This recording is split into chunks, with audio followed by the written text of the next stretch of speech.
Hello everyone, आज हम median के बारे में डिस्कशन करेंगे।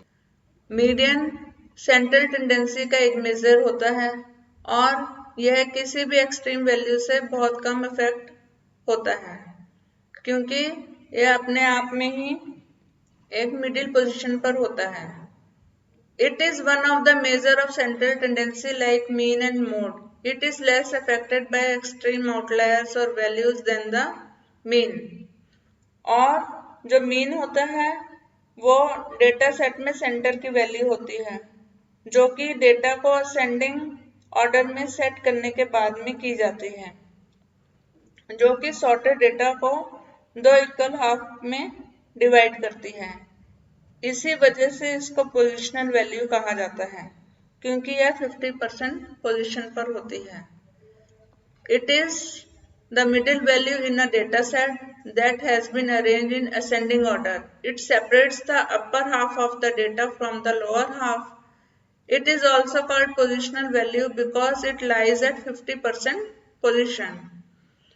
If there is an odd number of values, the median is the single middle value. इसका फॉर्मूला है n plus 1 divided by 2. If there is an even number of values, then the median is the average mean of two middle values. इसको हम example से समझ सकते हैं, जैसे कि ऑड वैल्यूज दी हैं, ये शफल करके दिए हुए हैं, इनको हमें फिर पहले असेंडिंग ऑर्डर में अरेंज करना है, फिर इसमें से हम मिडिल वैल्यू निकालेंगे।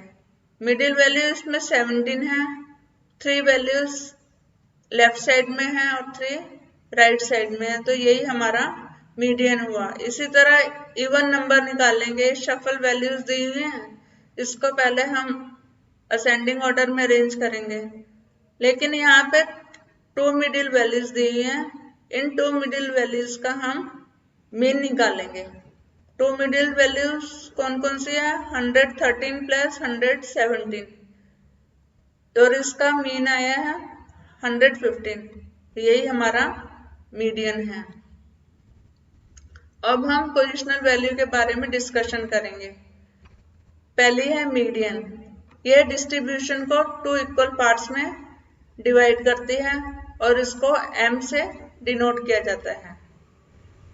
जैसे ऑड नंबर्स हैं, ये शफल करे हुए हैं, इसको पहले हम असेंडिंग ऑर्डर में अरेंज करेंगे और फिर n plus 1 डिवाइडेड बाय 2 करके हमारा मिडिल नंबर 6 आएगा, यही हमारा मीडियन है। इसी तरह इवन नंबर्स दिए हुए हैं, इसको हम असेंडिंग ऑर्डर में अरेंज करेंगे।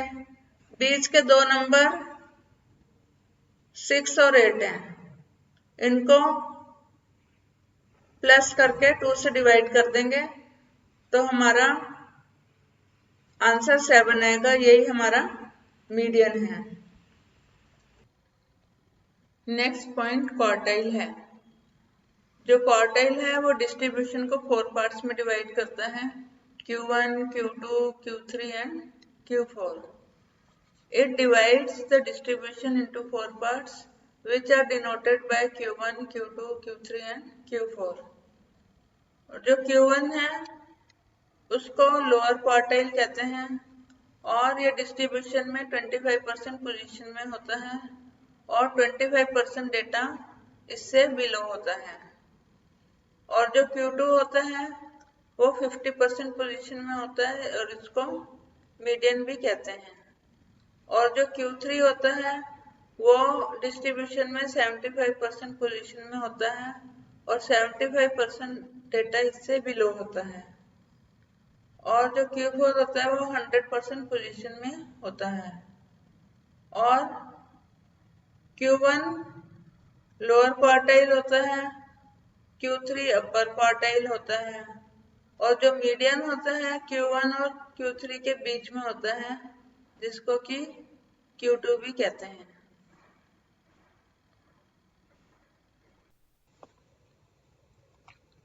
थर्ड पॉइंट डेसाइल है। यह डिस्ट्रीब्यूशन को 10 पार्ट्स में डिवाइड करता है और इसका हर पार्ट 10% पोजीशन पे होता है। इसे D1, D2, D3 इसी तरह D10 तक डिनोट किया जाता है। The teacher can group a class 8th into decile based on their marks. The first decile would be the 10% of the students with the lowest marks, and the 10th decile would be the 10% of the students with the highest marks.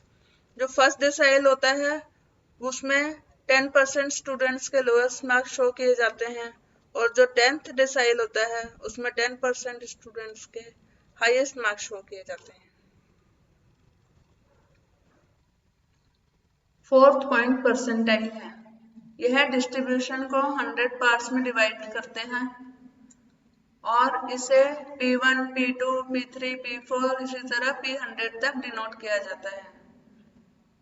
For example P65 है तो 65% data इससे below होगा और 35% data इससे above होगा। अगर आपको ये वीडियो अच्छा लगा हो तो लाइक करें, शेयर करें, सब्सक्राइब करें और बेल आइकन को प्रेस करें। Thank you.